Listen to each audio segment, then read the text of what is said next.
Welcome to remix king channel. ప్రస్తుత కాలంలో కాషాయం రంగు ఒక రాజకీయ గుర్తుగా మిగిలిపోయింది. కాషాయం అనేది హిందూ మతాన్ని మాత్రమే సూచిస్తుందా? ఇన్ని వేల రంగులు ఉండగా హిందూ మతానికి చెందిన యోగులు, సన్యాసులు కాషాయం రంగునే ఎందుకు ధరిస్తారు?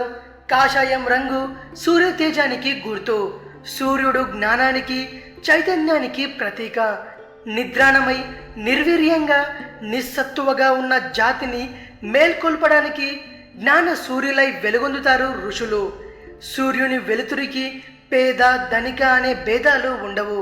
అందరినీ సమానంగా చూసే గుణాన్ని కాషాయం సూచిస్తుంది.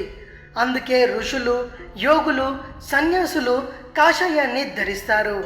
కాషాయం అగ్నికి ప్రతీక.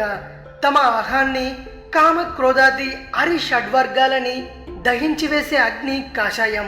వారు అరిషడ్వర్గాలను, కుల, మత, పేద, ధనిక భేదాలను, అన్ని రకాల కట్టుబాట్లను జ్ఞానమనే దివ్యాగ్నిలో ఆహుతి చేసి సర్వసంగ పరిత్యాగులవుతారు.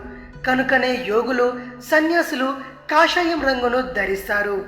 హిందూ మత వ్యతిరేకంగా ఉద్భవించిన బౌద్ధ, జైన మతాలు కూడా కాషాయం యొక్క ప్రాముఖ్యతను అంగీకరించి హిందూ మతాన్ని అనుసరిస్తాయి.